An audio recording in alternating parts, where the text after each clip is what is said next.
Warning. The following program contains adult language, adult themes, and spoilers. Viewer discretion is advised.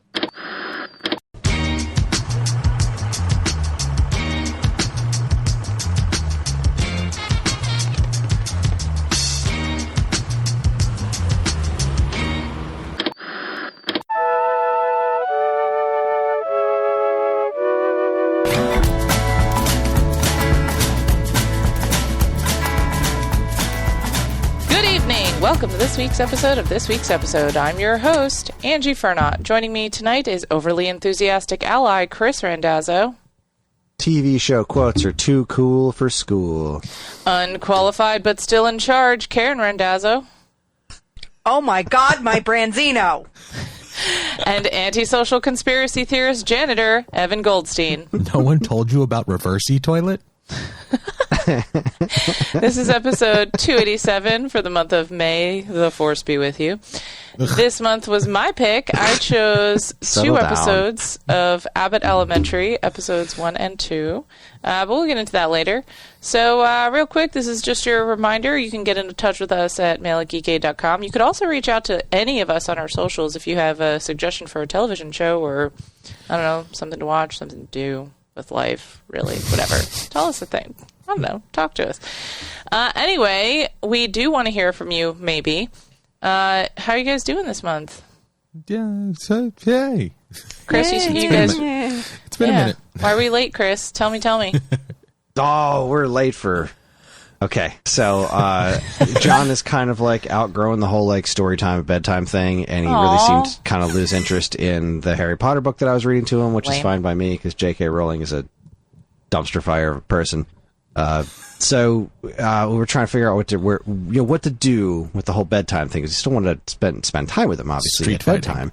And one of the things that I feel the boy needs more of in his life is narrative. Like, he's not going to be like super into books. Like, it's just everything he watches, with the exception of our movie night, which we force him to do, it's just dipshits on YouTube. He doesn't watch anything with narratives, and there's so much cool stuff out there. So I've been continuing to go to the gym, obviously, and during cardio, I'm trying to find things to watch during my cardio time, and I wanted to find something in the half-hour department. And I was watching a show, and it just suddenly clicked to me like, oh, this is perfect for John. John would love this show.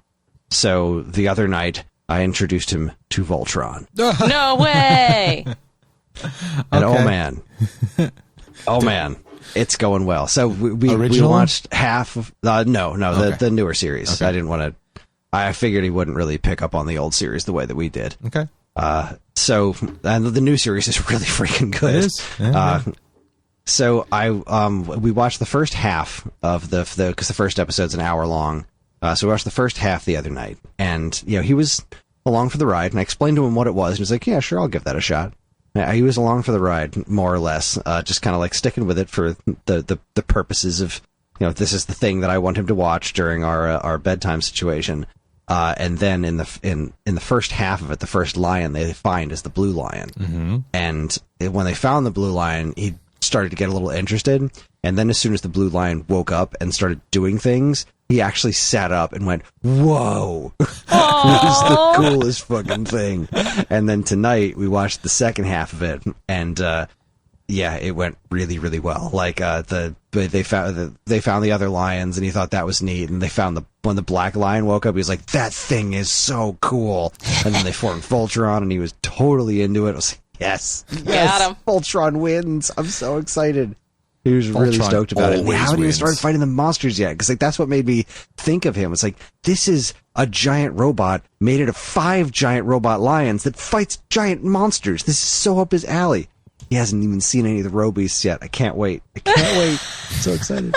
I love your excitement. I love his excitement. That's so cool. Oh, I love it too, because you don't get to see it all that often. Like, there are things that he gets kind of jazzed about, but it's like I said, it's mostly dipshits on YouTube. So it's just like, look at this thing that this guy said, and this guy found a speedrun thing for Minecraft, and here's a bunch of lore about Minecraft, and Minecraft, and lame. Blah, blah, blah. It's never like a story or a really cool thing that he's into, like something that really excites him. And this was like, there was this scene towards the end where growing up, the Green Lion was my favorite. I always loved Pidge and the Green Lion. Mm-hmm. And there's this little just quick shot where the Green Lion grabs a Galra ship in its jaws and then flings it around in another one. And he was just like, that was awesome. I was like, yes, it was, my dude. We are connecting, and I am so happy right now. Aww.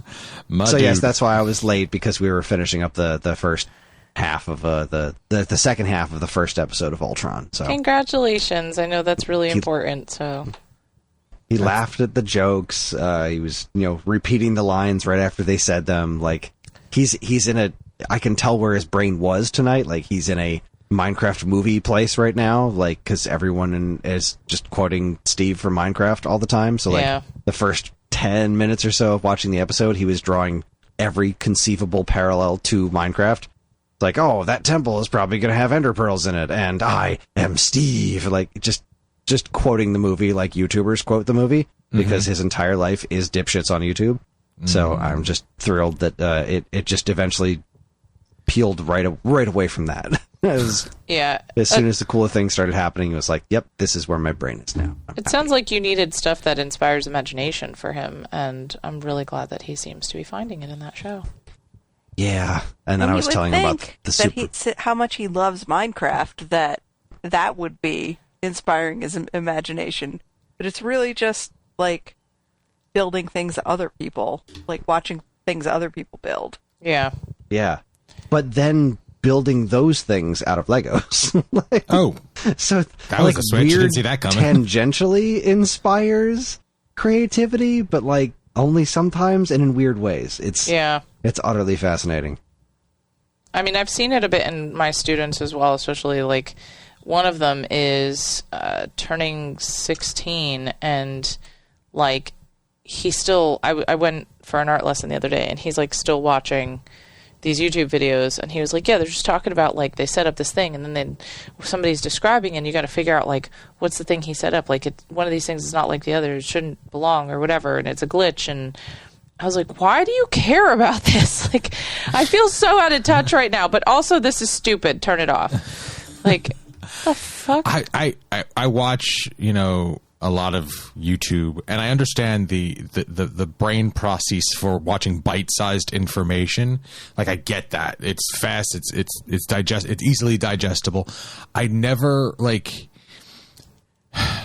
watching someone experience something that I could experience never did it for me. Like, I watch ghost hunters because I'm not going out to go ghost hunt. You understand what I'm saying? But watching someone play Minecraft, when like if you just go like 15 inches to the left and click on the Minecraft button on the same machine that you're probably watching the Minecraft video on, you can play it yourself and have funsies. Like, I never understood that.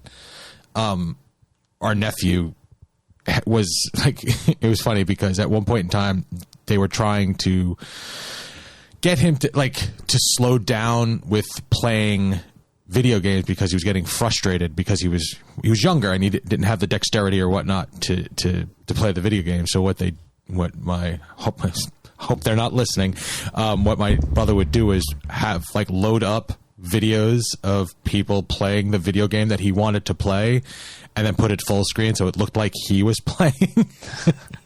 I didn't know he was doing that. Yep. That's adorable. Yep. So got it out of the system, funsies. Oh. So what's next? So you did Voltron, now Transformers. Well, there's a whole lot of Voltron, so I'll burn that. We've watched one episode. There's a lot of Voltron to get through. Are you gonna go classic or once at all, or no? If he's interested, okay. I did talk to him a little bit about the toys we used to have, which I don't think those are. Remember that box of metal Voltron figures that we found in the back of Joker's Child? I do, and I really wanted to have a box weighed 30 pounds. Oh my god! In the back. Absolutely, I've always loved Voltron. It was my favorite thing as a kid, besides like Gumby. But I just freaking love Voltron. Honestly, and it was a great show too. Like, it was a really well done cartoon.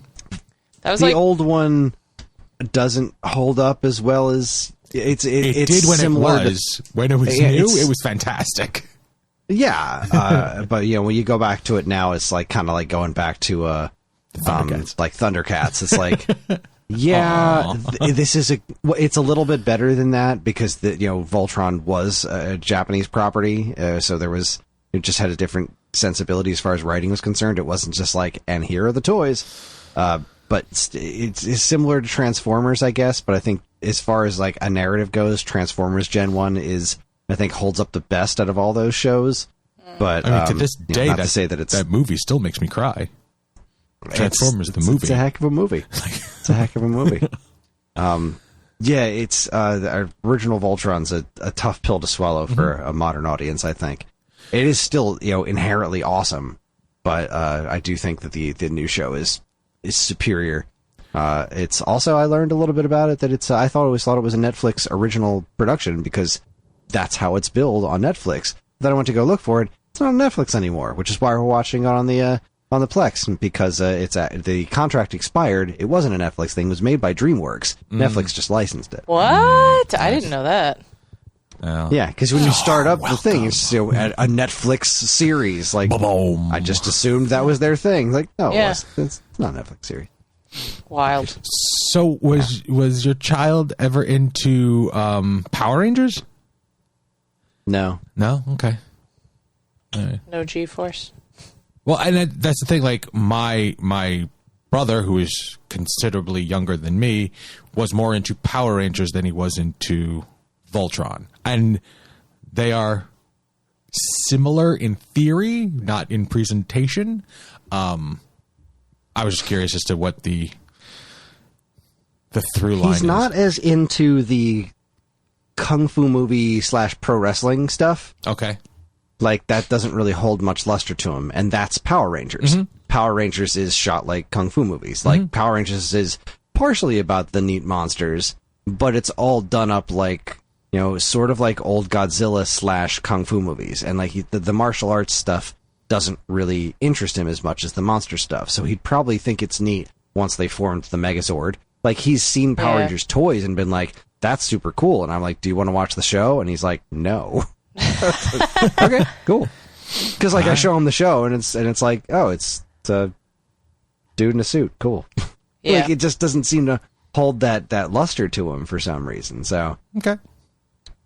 Nothing wrong with that. That's fine. Power Rangers is what it is. yeah, I've never gotten into Power Rangers myself. It just has never been my thing. Because again, I don't like. It's got a lot of that pro wrestling mentality, and it's got a lot of that. I love kung fu movies, but it just never played into my sensibilities. It's kind of funny. You're mentioning the pro wrestling thing, and I'm like, this explains a lot about me. It does. Yeah. Oh, my God. Yes, Anyway, all right, moving on. Congrats. I'm glad you got to watch something cool with your kiddo. Karen, what about you? What have you been watching? I'm just giggling about the pro wrestling thing because we went to a con last weekend. Kris came out and brought the kids, and they had some amateur wrestling going on at the con, and Ellie was apparently enthralled by it. God, I love that kid. We walked outside, and she saw the ring, and I was just like, you want to watch? She's like, yeah. She was just kind of just really into it. Okay, cool. I think she has a future. What convention did we go to? I think we actually worked it. They had a wrestling ring set up where Dean wrestled in a Sonic the Hedgehog costume. That was too many games, and that was amazing. Dean the Vestlord DeFalco dressed as a full-blown stuffy fucking costume of Sonic the Hedgehog versus Mario. Well, they actually did at one point. There was a Kaiju Big Battle. Did he do any of that? No, or no? This is just a random. This is just a random happenstance. Like he happened to be there and have a costume, and there was a ring and another guy. Like it was just a bunch of dominoes fell in the right order for that to happen. It was not pre-planned. I love it. No, I was just curious because like that was a thing that I've always wanted to see. Was like they had like monster themed wrestling, and if you look up some of the fucking costumes that people wear for these, it's probably the best thing you'll ever see in your life. Like, my God, I'm on board. I love it. I love it so much. Yep. Yeah. Honestly, I think if you had to watch wrestling, that would be the way that I would make you do it. I'm good. Thank you, though. Don't be like that. Appreciate it. Thank you for the offer. So what you watch, Karen? Yeah, sorry, anyway. Well, I don't know. I have to ask Evan's permission. Is it okay if I talk about Daredevil now? We're not done yet. We're very close to done. Do you want to talk about some of it, Daredevil? I mean, are you going to try to... I'm just going to talk about his feet. God, it's the best That is part. heavy episode 7 right there. Oh yeah, we're about to watch 6. Why did we stop? Because I couldn't know. emotionally Just handle message it. me. What did we watch that you actively you got The third episode. Okay, so the episode with White Tiger. Can we talk Oh about my that fucking episode? Because Jesus Christ, I'm scarred. She got mad at me from as if I had anything to do with the production of the show. Oh my God, I talked about that episode, Karen, at work the next day as if I were in a therapy session. I was like, coworkers and colleagues, Let's you talk need about to this hear this. funny movie. Yeah. I was like, I know it's 8 o'clock in the morning and you just got here and we need to help adults learn to read, but also, can we just talk about how much I'm fucked up by this TV show? Thanks. We my watched, the last episode that we watched was the bank heist. Oh, Yeah. with Miss Marvel's dad. Yeah. Yes. He came on screen. I'm like, shit, I know that face. Why do I know that face? Ah, got it. And then he let you know. Heavily. He threw a pop in my face. Is it weird that he All had right, a pop of his daughter on his desk? No. Okay. No, that's a proud papa. He said it was custom, right? Yeah. That's what I'm saying. All right, finish the damn thing so I can talk about it. But Really? I mean, we can't talk around it. No. no. Damn. All right. Sorry. I've been watching a lot of Scrubs. So good. Yeah, I've been watching that background wise. I haven't rewatched it. I don't think ever. And it's very interesting to watch it with this much life experience behind me, and also so many other Bill Lawrence shows in my repertoire now. Yeah. You kind of see where he started and where he got a lot of things. So I'm about to start. Oh, sorry. I was going to say, speaking of Bill Lawrence, I just wanted you to know that one of my coworkers is a huge fan, and he got my colleague who does not watch television shows to start watching Ted Lasso and Shrinking, and we're working on getting her to Scrubs. Nice. Scrubs is a hell of an investment of time, though. Yeah, I know.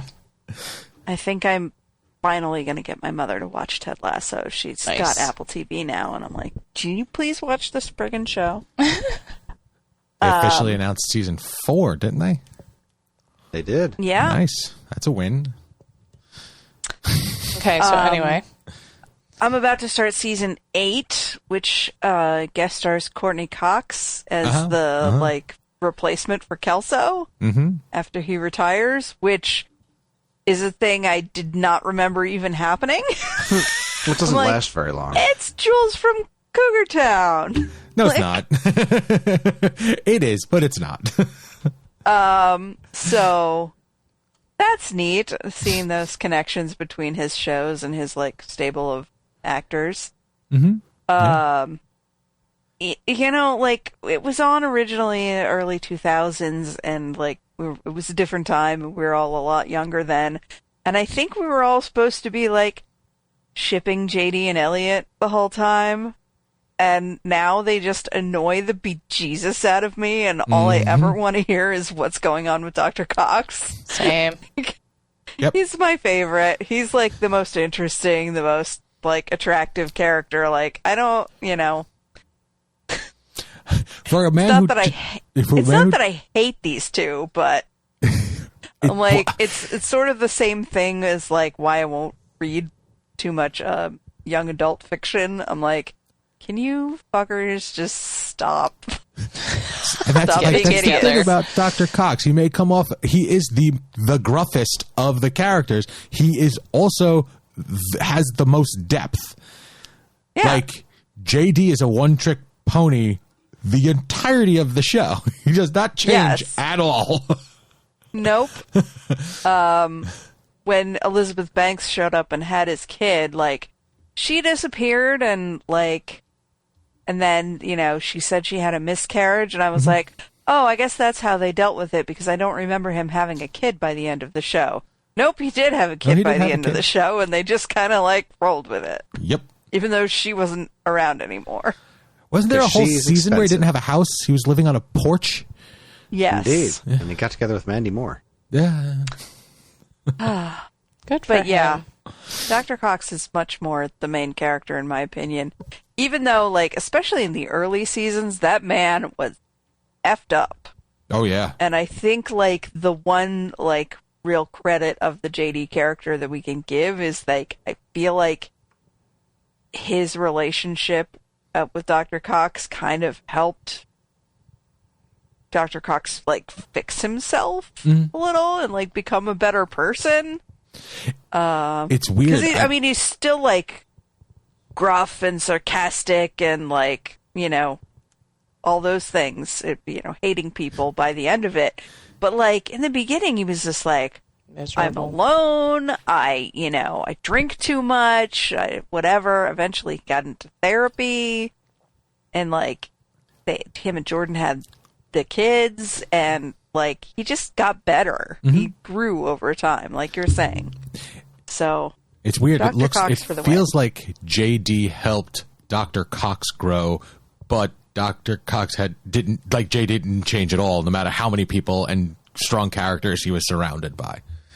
Correct. Which is a shame. The other kind of interesting, funny thing is that, like, everybody loves Neil Flynn as janitor. Like, Yeah. he's the best. I went to visit my mom a couple of weeks ago, and she was like, oh, you know, we went out and we went to a book signing, we went to dinner, all this stuff, and then we came home to just chill, and she was like, oh, let's watch this show I like. It's really funny. And it's called Life in Pieces. It's a sitcom from, like, the mid-2010s. And it has Neil Flynn as the dad of this, like, suburban sitcom family. And it was a totally different character, and it was very much, like, disorienting. To see him be, like, a normal sitcom dad as opposed to, like, this, like, completely unhinged wacko. Have you ever watched Malcolm in the Middle? I've watched some of it. I felt that show, the one that you're talking about, was a lighter version of Malcolm in the Middle, like a smaller cast version of it. I always felt that those two shows were very similar, even though I've watched neither of them. Really? Yeah. No, I like that guy, but it was weird. It was a specific time period where, like, shows like that just came out, where it was the odd family dynamic. Yeah, there was another one called The Middle, which is apparently my sister is watching with her kids. So when I went to visit her last week, she was like, "Oh, let's watch The Middle, like, you know, with the kids." And it was another sort of, like, Malcolm in the Middle, but not. Yeah. Wasn't that also Neil Flynn? No, Neil Flynn wasn't in that one. Or was he? I think he was. I'm pretty sure Neil Flynn's in the middle. Oh, that's the one he's on. I was wrong. He was not on the show that my mom was watching. Never mind. Then it is The Middle. I thought The Middle was either a continuation or a ripoff of Malcolm in the Middle. Of Malcolm in the Middle, right. But they felt very, very similar to me. What was the name of the show you watched with your mom? Life in Pieces. The name sounds familiar. It's another, like, it's more like a, you know, Modern Family kind of thing. It's got that dude that was on Newsroom. Yeah, the guy who was on Newsroom, Tom Sadowski. I'm just waiting for you to be like, it's got the dude playing the dude that's being the other guy who's a dude. Dude disguised as a dude playing another dude. Colin Hanks. Yeah, we almost picked that for our next movie on Theater Near You, but we didn't. That movie. What movie? Tropic Thunder. No. We almost picked Tropic Thunder, but we went with Tombstone instead because, you know, rest in peace, Val Kilmer. Oh, yeah. Still a good move. I'll be your Huckleberry. Anywho. Moving on. Anyway, Scrubs has been a good time. With everything that's going on in the political landscape of the world right now, I happen to use a two gifts specifically all the time in like to respond to people, and it is of course the mistake one, and then wrong. It just says it all. You're wrong. You're wrong. So that one is not a gift per se. I have to actually bastard-coated bastards with bastard filling. Oh, yeah, we've been saying that one for years. That's so great. Because Karen and I watched this show together when it aired. Okay. Scrubs. Like, I think we watched almost all of it together as it aired. And, yeah, that was a big one. Bastard-coated bastards with bastard filling. I love that. I don't remember that from the show, but I haven't watched it in its entirety. Who's got two thumbs and doesn't give a crap? Bob Kelso. That Kelso. I do I remember. thought we'd met. Oh, knife wrench comes up a lot, too. Knife wrench! For kids. I was watching an episode after that gag, and, like, he's in the background using knife wrench and, like, not mentioning it at all, but it was there. I love that. That's commitment to the bit. Oh, It that really show is. was rife with that. Like, things would come back up seasons later. Fantastic. Honey, what about you? What have you been watching? I finally caught up with Invincible, so I am up to date for the next season. We didn't finish it yet! Okay. Tradesies. I'm not going to We're spoil almost done. anything other than we know how fucking viciously violent this show is. It is wild how many times this kid gets the ever-living shit kicked out of him, but yet keeps coming back. Is So, he still the main character? yeah. Okay. He is still invincible. Okay. But the one show that I found that it's weird that I'm sort of attaching myself to it now is a show called Filthy Fortunes that I told Kris that you should watch because it's about this group of three guys that get hired to clean out homes. And they're okay. So when I say a hoarding house, my brain shows me usually like piles of cat shit and newspapers and nothing of value. This is the quantity of that, but it's a lot of times stuff that is sellable or whatnot. So they go around and they clean these guys' houses and then they sell shit off. And then, How is the first thing... See, when you say hoarding house, the first thing that comes to my mind is Len's Warehouse, which is exactly what you're talking about. so Len's hoarding house is closer to the piles of cat shit. Oh, there was definite value in that place. There was some was. cool shit in there. But you have to climb over the piles of cat shit. It's just to give you the like just so you understand, like it's just sheer quantity of stuff, and it's usually people that have like acquired a home via a parent dying, or like someone just realizing they can't do it anymore. Like they had this dream of buying all of these Harley parts, and they were going to sell them off. Like it just they need help. So We these just guys- watched that episode. Yeah. That guy was sad. and that's the thing. Like there's a lot of back and forth between the guys who are doing the job and the homeowners. Sometimes there's like drama. Like I don't want to sell this for Artificial drama. artificial drama, definitely. But my only gripe about I like watching the process, and then at the end the big reveal of it's not a pristinely clean house, but it is an emptied house. It is now livable again, kind of thing. Throughout the episode, they'll like show parts of the hoard that are technically individual collections that they will sell off. So like one guy had a ridiculous amount of Matchbox cars, and then they find a Matchbox collection. They come in and they sell, and the random dollar amounts that they attribute to these collectibles. A lot. It seems like every episode there's a bag of like miscellaneous silver coins or like rare bills of some sort. So they have to bring in the money guy.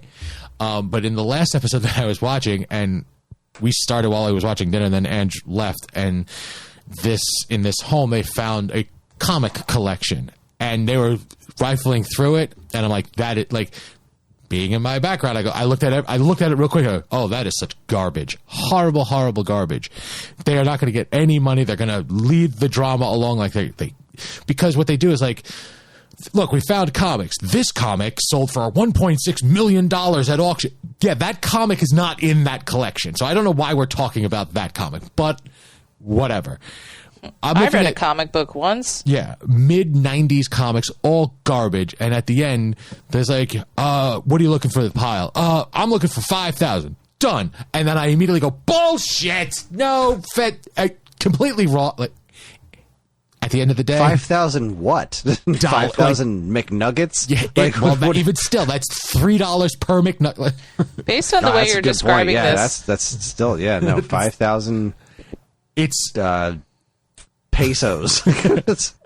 Yeah, I'm not gonna lie, babe. The way you're describing this, it almost sounds like you just want to hear Kris yell bullshit. But like, that's the thing. Like, no, I know how Kris likes to organize, and that process. They are like a fine-tuned machine, because there's the cleanup crew, there's the rare collectible guy, and then the leader of the pack. And throughout the show, it is the process of organizing and cleaning up this person's home.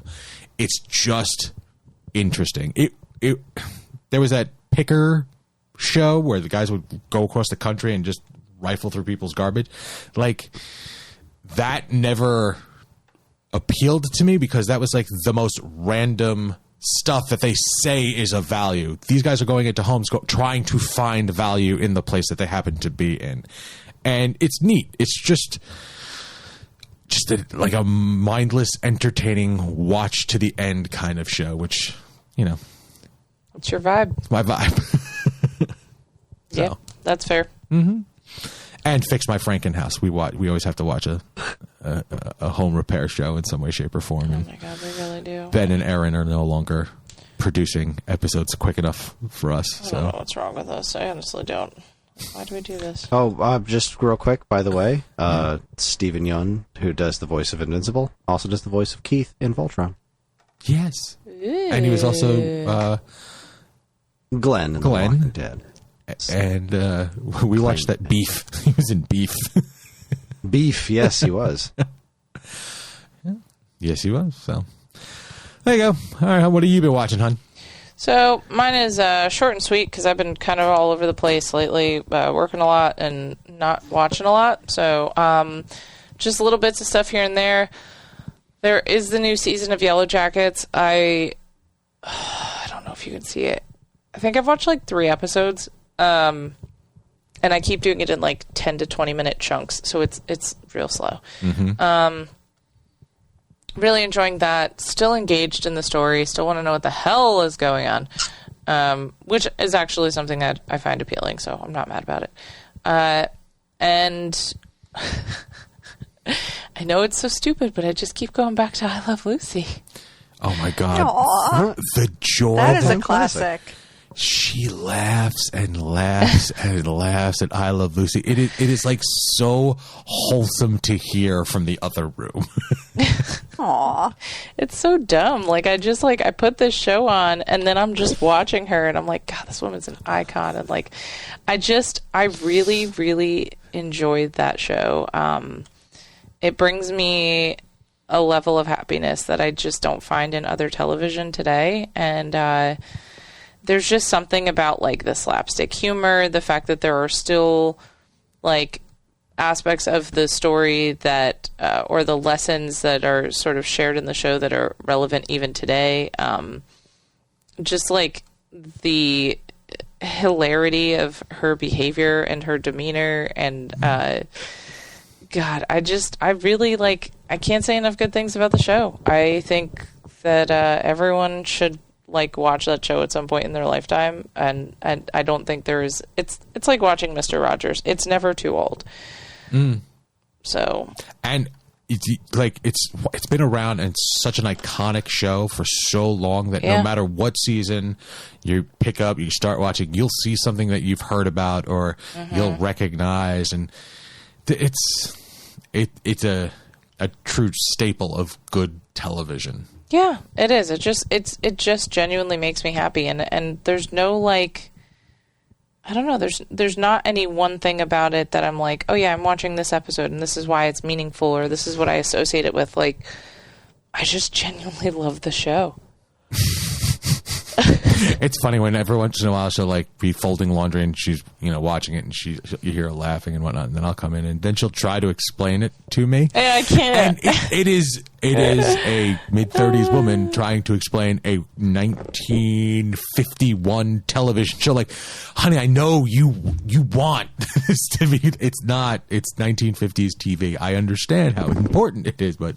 Yeah, they bumped bellies because they were dancing funny. Yes, I get it. Well, like, it was just like the episode the other night. Like, I was watching one where the Frenchman comes in and she wants to learn this dance because she wants to surprise Ricky. And, like, so she gets this, she finds out about this guy and she has him come to the apartment. And, like, the guy comes in and he thinks that he's heard that American women are easy. So he comes in and he immediately starts hitting on her.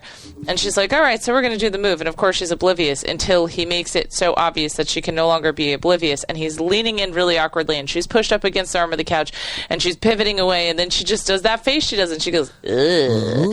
And I just... like... It's just there's another episode where the women think that the men are going off to war and they start knitting because I guess they think the men need socks.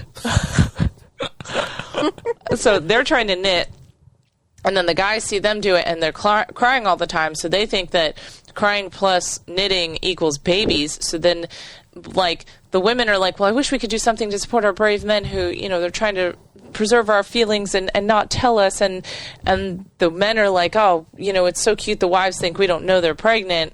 And so they both at the same time try to put on like a surprise party for one another. And all these guests keep coming in as they distract each other and they keep getting shoved into the closet. And then they pull out at the end of the episode a mass of people that are like still closet shaped at the end. Like, it's just, it's so ridiculous. Like, there's just so many good moments. And then oh my god, the thing with the French guy, I forgot about the part, like, he comes back because he can't let go of his affection for Lucy, and he shows up at her bedroom window, and at one point, like, he's climbed up to this second floor or whatever to get to her window, and he's holding on, and so she stands there and like tucks her hands behind her back and pretends that they're her hands on the, and then like Ricky's trying to light a cigarette for her. Like, just the physical comedy and the way that they play it off, I just absolutely love. And then she's like smoking so hard like the whole time. I'm like, how are you doing this? The whole like sucking on it and like not being able to hold it with your fingers. Like, just the fucking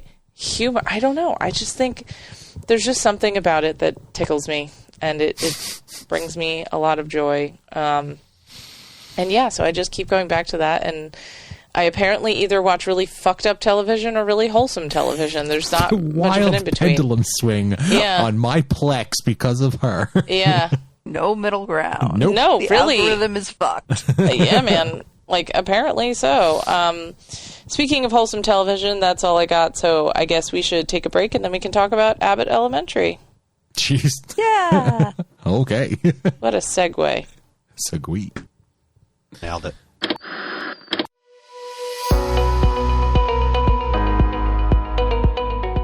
Hi everyone, Kris here. Podcast listening is free, but podcast creation is not. That's why the Geekade Patreon exists. In an effort to help us pay the bills, we've got a Patreon page set up where you can gain access to our monthly podcast topic schedule, get early access to many of our shows, and more. If you'd like to help support Geekade and keep these shows running week after week, head over to the Geekade Patreon page, linked in the show notes of this very podcast. When you hear the words cross-stitch, you probably think of a grandma lovingly making a Christmas stocking, a picture of a lighthouse, or maybe a Bible verse with flowers. But that's not what we do at Shoot the Moon Stitches. We take the old-fashioned art of cross-stitch and pair it with contemporary themes and imagery to create striking works of art that make the perfect gift for anyone who grew up with the internet and has a wicked sense of humor and an appreciation for pop culture. From cult favorite TV shows and movies to retro video games to TikTok trends. If it's made you smile, chances are we've stitched it. You can shop our selection of art and gifts by going to Etsy.com and searching Shoot the Moon Stitches. For all your fun, feminist, fandom fiber art needs, visit Shoot the Moon Stitches. Hey, I'm Ryan. And I'm Andy. Neither of us are David Crane, but we are the hosts of David Crane's Amazing Movie Time. That's our monthly Geekade Patreon exclusive podcast that covers movies that are cult classics, weird, or just sometimes laughably bad. We ourselves have at least two of those qualities, so I guess it makes sense to hear what we think of those movies in retrospect. You can hear all that and more by becoming a Geekade Patreon supporter. And, as always, be kind, rewind.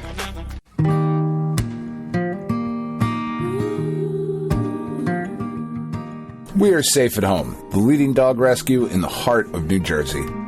Are you searching for a loyal companion, a dog that will bring love and joy to your home? Look no further than Safe at Home. At Safe at Home, we believe in giving every dog a second chance. We rescue, rehabilitate, and find loving forever homes for dogs in need, right here in the Garden State.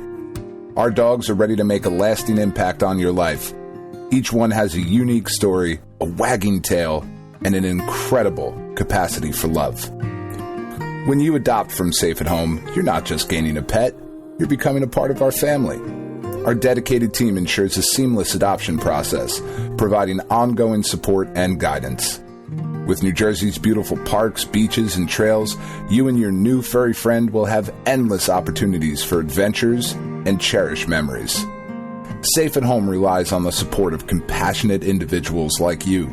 Your donations and volunteer work enable us to continue saving lives and finding forever homes for these amazing dogs. Join us in creating a safer, happier community for dogs in New Jersey. Together we can make a difference and give every dog the chance to feel safe at home. Visit our website or call us now to learn about how you can be a part of the Safe at Home mission. Safe at Home, because every dog deserves to be loved and protected. www.safeathomerescue.org.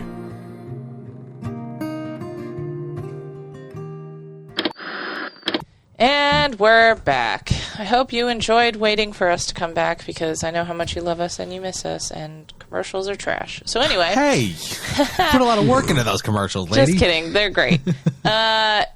Anyway, welcome. Hello. We're here to talk about Abbot Elementary.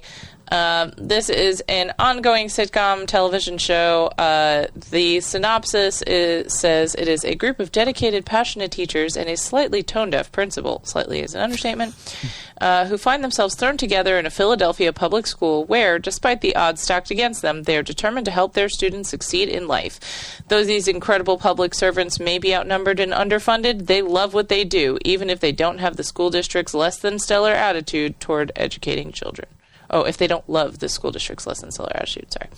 So, the first two episodes that we watched, it was, let me see here, I'm looking at the wrong title. The pilot, yeah, but the second one, there we go. And the pilot episode and Lightbulb is the second one. Pretty self-explanatory there, I think. So, the basic synopsis of the first two episodes would be, in the first one, you're introduced to the main characters of the show. Janine is the, or Miss Teagues is the main character, and you're introduced to all of the other teachers and staff around her. It is filmed in like a documentary style, as if the crew is being filmed because of their principal, who has supposedly set this up to get them, positive press. They're filming about underfunded schools in the Philadelphia area. Yeah. So the irony is not lost here. And I will say, I have some teacher friends. I've known a few folks who have taught in these types of public education settings, and I was definitely thinking of a few in particular while watching the show. And I really hope that I can convince others to watch it, because I I wonder what the representation is actually like for that. I feel like as a person who's taught a nonprofit, it actually still applies, which is crazy. But anyway, so your main I have characters... one friend in particular who works quite literally in the Philadelphia school district. Yeah, I thought of that school person. system. And I would very much... we both know that person, and I would very much like to get their opinion on this show. Yeah, you know, it's same. Funny. Before this episode, I was wording that question in my head with the they thems to not allude at all to whomever we are talking about, because I know that one of us is going to go, I wonder what they think about this show, because it could have been filmed where they work. Yeah. Yeah. Yeah. And honestly, look, I very much enjoyed the show, but I don't think any of us would argue that the show wouldn't be better with them on it. Oh well, my God, so much. It would definitely have to be on a different channel. For vulgarity, it could not pass on whatever Hulu, I guess it is. I don't know. now. I'm really curious because I think that in the second episode, when the substitute teacher, Gregory, has to have the conversation with the parent, I really firmly believe that if it was this person that we all know, like, that would have been a very different conversation and chairs might have been flipped. Like, I don't know why. As I'm watching this show, I keep thinking in my brain, how would they handle this situation? Oh my God, I know. So you have your main cast of characters. Janine Teagues is the main character. Ava Coleman is the incompetent principal. And then you have the old school teachers, Miss Barbara Howard, and then Miss Melissa Schimenti. Melissa Schimenti. Yeah. And then you have the overeager white guilt guy, Jacob Hill. And Gregory Eddy is the substitute teacher who is slowly introduced. And then Mr. Johnson, the janitor. So that's like the main cast that you're really dealing with in these first two episodes. And I would just love to hear y'all's thoughts on it.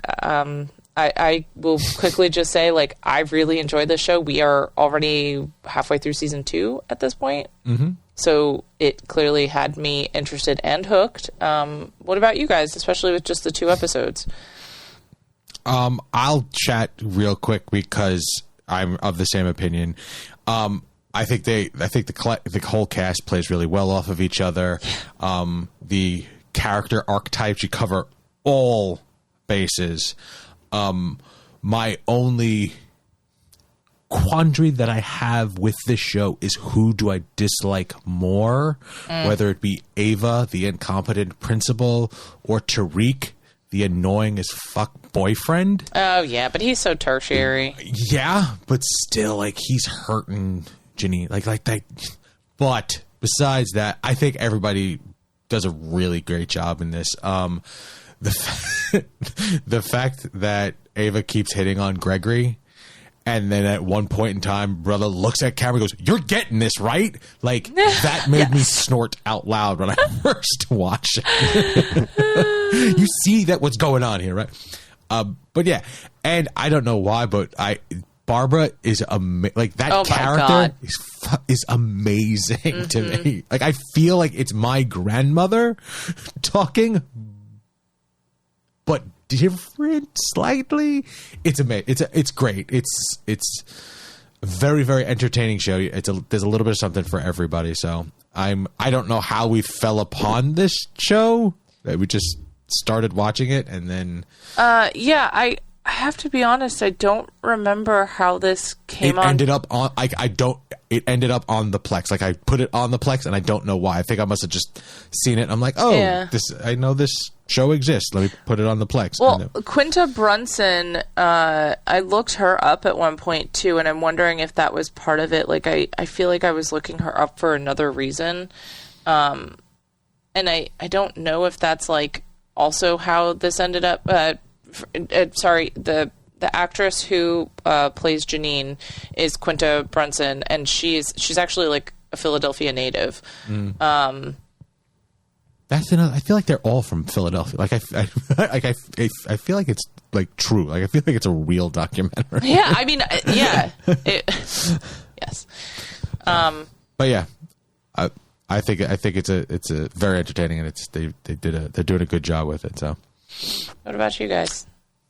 Well, I was glad you picked this show because I've heard of it. I've heard nothing but good things about it, and it was never. I don't know that it was ever going to make it onto my, onto my to be watched list, because network sitcoms tend not to. But this one, it just has like a vibe around it. People are like, no, this is something special. This is something different. So I did want to watch it, even though I was not totally on my radar. I did really like it. There were a lot of things I liked about it. A lot of the things you've already said. I had a couple of nitpicks. Like, I know you're saying, like, the incompetent principal is like, nobody likes her. It's a little bit more than that for me. Like, she took me out of it. I was like, this person should not have a job in the school system, and I don't buy that she does. I get that there's a joke about she has blackmail on the superintendent or whatever. Like, I get that, but still, like, the way she was hitting on the substitute teacher the whole time, and just everything about her was, like, beyond cringe, to the point of, like, how does this person have a job? And I get that that's the point of a character, but it just took me out of it a little bit. What's funny is Mr. Johnson, like the janitor's character, is made to seem like ridiculous, but she is more of a cartoon character in this show than he is, and he's the one. At one point in time, he starts teaching the kids about the Illuminati. Like, he's a wackadoo. She is a cartoon character. Yeah, I'm gonna be honest. Like, she does not get better. Like, she. I was hoping that they'd tone that down a little bit, just because it just isn't adjusts, believable at a certain point to me. It's shtick. It's her shtick, unfortunately. The thing you mentioned with the conversation with the mom, that was a tiny thing. But maybe it's just because I'm such a slut for school that, like, I was like, how does a parent think that they can just, like, bring their kid in an hour late? Like, that is ridiculous. That wouldn't happen. But that's just me, like, having a lot of respect for my husband's turning around to look at me like, you don't do the drop-off at school. It's just, clearly you've never paid attention to when the van leaves the next door house all that often. Oh, no, I do. This is actually one of my favorite little morning drama things to watch is, after Kris and the kids leave, if I hear shouting next door, I always, like, turn around and look out the window to see, like, ooh, how long ago was it that my kids left and now these next door kids are leaving? Yeah. Oh, and the boyfriend, also, you mentioned the boyfriend. Tariq. Whatever. I'm tired of that kind of storyline. I am tired of a young female character who is clearly very bright. I get that she's naive, and that's perfectly valid. But, like, that she's smart and that she cares about things, that she would even be with this guy, like, like, it makes sense for the character. I just don't want to see it anymore. I'm fucking tired of it. Stop doing that, writers. Yeah, this show, I very, very, very much enjoyed the show. Like, I don't want to come off like I didn't like it. I thought it was a blast. But I did agree. I do heartily agree with the principal character. She like, everything else seemed like to a degree grounded, like there's a degree of groundedness to this, but she was a cartoon character. She was like The Simpsons. She was even less grounded than The Simpsons. She was just completely unbelievable, and also kind of took me out of things. But it's also like, this show is so very much like, let's do The Office in a school in Philly. Like, let's just do The Office in a school in Philly. Okay, well, what are we going to change? As little as fucking possible. Like, we've got, all right, so let's make Pam Jim, but she's also still dating Roy. And then the principal is going to be shitty Michael Scott from season 1. Like, you can see the archetypes and the exact same, like the same situation that they're trying to put together. And like, I'm totally with you. Like when they introduced the boyfriend, I was just like, fucking seriously? Like, cause he wasn't in the first episode. Nope. And then like we get the second episode, like, oh, she does have a boyfriend. So they're obviously setting up the substitute and her. And I think those two are cute. That's fine with a good old fashioned will they won't be. But like, man, she's with some complete fucking piece of shit. Like, really? Like, really? it's 2025. I'm doing this again? And like, I get it. That's probably It's a thing. been 20 years since The Office. That is a thing that probably happens plenty in the world, I'm sure. So I'm sure there's plenty of people that actually do relate to it. But I was with Karen. I was like, man, I was really kind of hoping for something a little bit different than that, because I was already drawing parallels to The Office, and that like really just brought it all the way home. Now, I'm hoping that this character doesn't stick around forever, because like that kind of shit's so painful to watch too. Yeah. And like, quick in a show spoiler, he doesn't What's last. Quick spoiler, he doesn't last. Like he's not around for super long. He makes a comeback briefly, but it's a very like it's pretty short lived. Like he's not that important. Eventually, he goes away, and he is a tertiary character Yeah. at best. But the fact is that when you see like, so the principal far more heavily involved in every episode, kind of thing, and like. In the second episode, you saw how she got, like, okay, so the first episode, she was over the top flirtatious with, you know, the principal, or with the substitute, which was completely inappropriate. But then in the next episode, she was over the top with, like, doomsday prepping, and, like, it was just at least in the first couple of episodes, it's as weird as they can make her, they sort of do. And then she levels off. I mean, she is still extremely unlikable. Yeah, I felt like if she didn't ruin this show for Evan, like she might be tolerable enough for anybody, because Evan is usually the guy who's like, nope, can't do it, fuck this character, and like he's still stuck with it. And I think it's because of the way the other, like, especially the fact that in the first episode, if he didn't look at camera and go, you see this, like that, if it had progressed and like as if nobody is paying attention to the like every episode in some way, shape, or form, it's like, yeah, she's useless. Like we all know she's useless. This is the reason why she's here. We have to just deal with it, kind of thing. And then in the second episode, they show more of the teachers bonding, which showed me that it's going to be a deeper show. Yeah, it feels like Ava's set up almost as if she's like a constant obstacle for them, so that if there's not something else, yeah. And it's funny you're mentioning the Office, Kris, because I've never watched it, so I had no idea that there were any similarities. Which I guess that means I might like The Office. I don't know. I always heard that the humor was a little bit more awkward and mean. Yes. So. I mean, in season 1 for sure, because season 1 of The Office is...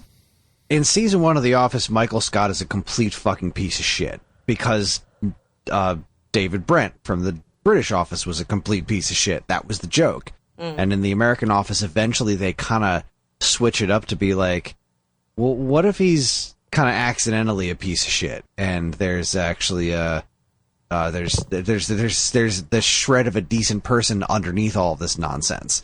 Like, they eventually play with that, and The Office gets really good, and the Jim and Pam relationship gets really interesting.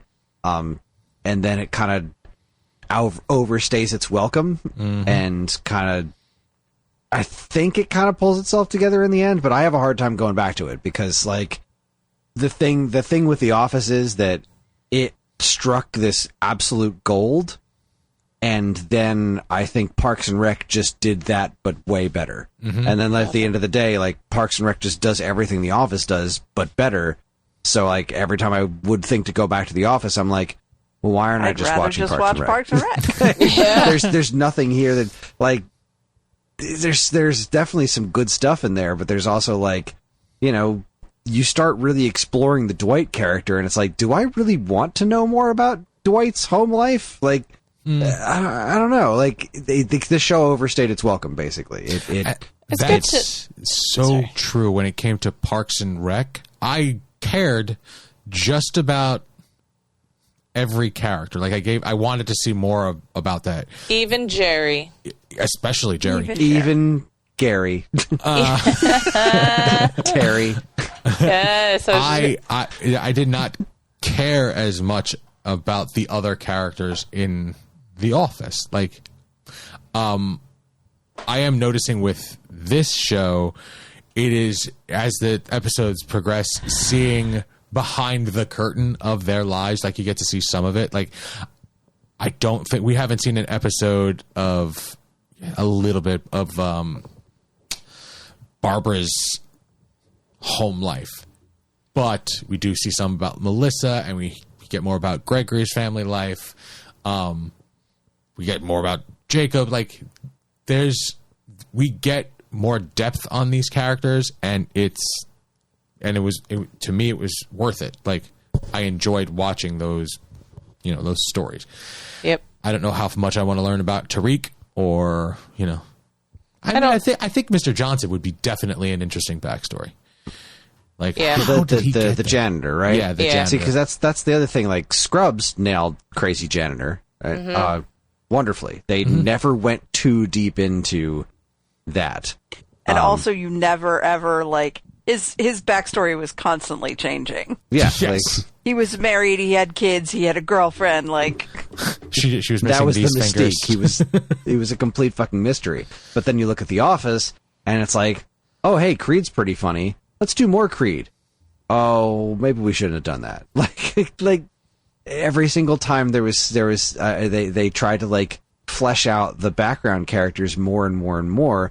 Most of the time, it didn't really pan out all that well. Mm-hmm. Whereas in Parks and Rec, you look at what Donna was in season 1, and she's a nothing character, and then by the end, she's wonderful. Like, you actually care about her, and that was. I feel like this show in particular, it seems like it could continue to go the intelligent route. With the exception of the principal, I didn't dislike any of these characters, and they all seemed to show enough of a degree of depth that I'd be interested to seeing more of it. I'm glad you bring up Jacob. Obviously the white guy is cringy around, black people, brown people, any people of color is something we've seen over and over and over again. But I feel like we have not seen this as white guy is cringy around people of color, and he is in the minority. Mm-hmm. Yeah. And he knows that he's cringy, and they're calling him out on it. Yeah, I really enjoyed that about Jacob. I was like, oh, I am happy to see this. White people need to watch this show and pay attention. It's to funny Jacob. you say that, because Jacob's backstory is great when you find out about his family life and whatnot. But what makes Jacob even more cringy is the fact that Melissa is there, Shementi, and there's absolutely nothing wrong with her where she is. She belongs exactly in that classroom. This is going to sound fucked up, but when I was thinking about the one white guy, and I was like, that's not the only white person. Yeah, no. She, I say, he stands out so much because he's so awkward that I forget about Miss Shementi. So in episode 2, when they start talking about showing up to work early so they can watch the news, and Barbara looks at camera, she's but that Jim Garner, there's just something about him. I'm like, ooh, Barbara. God, People love Jim Gardner. I don't know why. I don't know why either, but he's just he's a Philadelphia legend. And that. And that's the thing. The other part of nothing is so ridiculous about this situation to become unbelievable. In The Office, all of this shit is going on at a paper company. That's a stretch. Right, but I think I don't have anything to ground that information on. I think that's the magic of shows like this and Parks and Rec versus The Office, at least from my understanding, is that these shows do not exist in reality per se, but they are close enough because I think there are moments that we all have when we're like, listen, the Parks and Rec situation, like Kris was just saying, like, he relates now because of some local city stuff. I'm trying to be so fake and it's not working. But like, Kris has some experiences he can relate with. I have some that I can relate with. Like, there are definitely moments of these shows that were inspired by real life events, but the whole point of it is that it takes it and exaggerates it and brings it to a whole nother level. And that, I think, is why it's tolerable for me and palatable and enjoyable, because if it was too close to home, I'd be like, I live this already. I don't need this in my... Right. I agree with that. Yeah.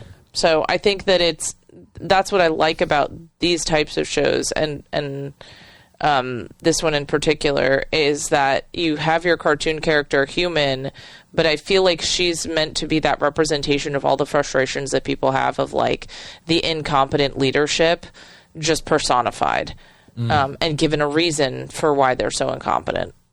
So yeah, no, that makes a lot of sense. Before we move on, I do want to mention that in just about every episode, we have to highlight the fact that one of, if not multiple times, children steal the spotlight in this show. Like, a lot of times it's just non sequiturs or like throwaway things, but the children actors and actresses that they have in this show are top notch. Because, like, there's a scene where in the episode 2 where Ava is making fun of Janine, and there's a little girl there, and then Janine's like, oh, she's going to leave, but she goes to hand the pizza to the little girl, and the little girl, like, thank you. No, thank you. And I believed that was that child's real reaction to it. Like, I didn't think that child was acting. They're just little snot-nosed superstars. It's every, like, we've watched a bunch of episodes and the kids are all top notch. Like when the teacher kicks the child. I'm here because a teacher punted a child. Yeah, when he's reading the note. Oh my God, the deadpan. Punting children. What a pastime. So I just want to highlight the fact that there are children and they do a good job in this show as well. We don't condone child abuse, but I do condone punting children, if only because it's funny. That kid stood up for himself. I'm not going to lie. He defended himself. God. So, sometimes that's a win. Yeah. All right, so kind of mixed reviews, but not terrible. I think we all enjoyed it. Overall, I really enjoyed it. There was just a few things about it, and I think probably if I watched more of it, that I think there would be more that I liked than I didn't like.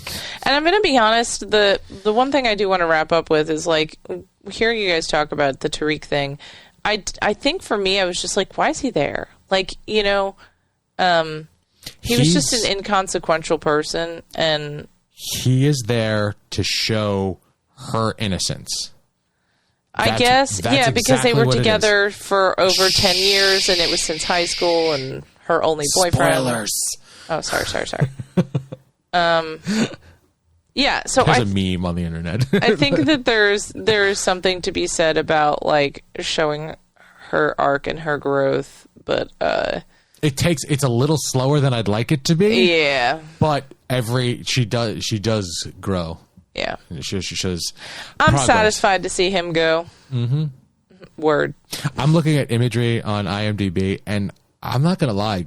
The Gregory character has very expressive eyes. He is so great. Y'all, I can't wait for you to get to the point where there's a garden. That's all I can say. That's all I can say. Oh my God. His dad plays a part in it. It's great. Gregory, like, his looks at the camera speak to my soul. If I could personify a Muppet, it's Gregory. Oh God, I love him. All right. Good stuff. Good choice, baby. Thank you. All right. Well, I think that's going to do it for that part of things. And Kris, do you have spiels? This week's episode is not filmed before a live studio audience, but it is fueled by feedback from listeners like you. You can get in touch with us in a multitude of ways. We have an official Geekade Discord where there's an entire This Week's Episode channel dedicated to all things TV talk, and of course the regular Geekade social media accounts linked to in the show notes. 4 of us can be found in various ways. You can read my work at StoneAgeGamer.com and in the pages of Nintendo Force magazine. Karen, where can people find you?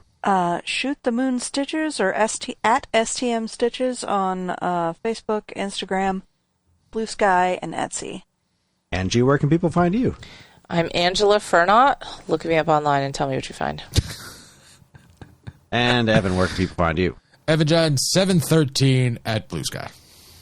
If you need to know more about the shows we discussed tonight or what we'll be watching in the future, have a look at our show notes. And if you have any other questions at all, we can always be reached at mail@geekade.com. Just include the words "this week's episode" in the subject line so we know who you're trying to reach. This show is available anywhere fine podcasts are sold, including Apple Podcasts, Spotify, YouTube, and more. Wherever you decide to listen, please like, comment, subscribe, and leave reviews, because any and all feedback is welcome and appreciated. Again, as always, keep your eyes on Geekade for more fresh, original content. Back to you, Angie. Thank you, Kris. All right, so I believe, honey, you're next. It's my turn, Evan? yes. Yeah? Okay. Yes. So I'm going to pick something slightly outside of my norm. I'm going to pick a drama Ew. this week. I know. Gasp. There is a show that I caught the trailer for that I want to check out. It's called Your Friends and Neighbors. Okay. It stars John Hamm as a man who loses his job and pretty much turns to a life of crime. So Damn. I like me some John Hamm, and I want to see, I want to check this out. It looked really, really interesting. So season 1, episode 1, This Is What Happens, of Your Friends and Neighbors. Interesting. So I play this, I'm addicted to this phone game, and like you can't make more than like 2 mistakes before it shows you an ad. Mm-hmm. And this show is all over that app. Like every 30 Really? seconds it's John Hamm's face. And I'm like, okay, I'll watch the show. God I damn mean, it's it. not a bad looking face, I'm saying. No, not at all. Wow. All right. Well, I guess that's going to do it for us. I really appreciate you guys giving this show a chance, and I hope that people we know will watch it and give their feedback. I want to know what they think. I know. And yeah, I don't know, guys. Thanks. I really like this show, and I hope other people will like it too. But I guess that's going to do it for us tonight. So from all of us here at this week's episode, I'm Angie. I'm Evan. I'm Karen. I can't think of anything. I had something a second ago and it just The left. rug was Plan B? He's unoriginal. Oh, how many teachers does it take to screw in a light bulb? A ladder. Buzzing. And this concludes our broadcast day.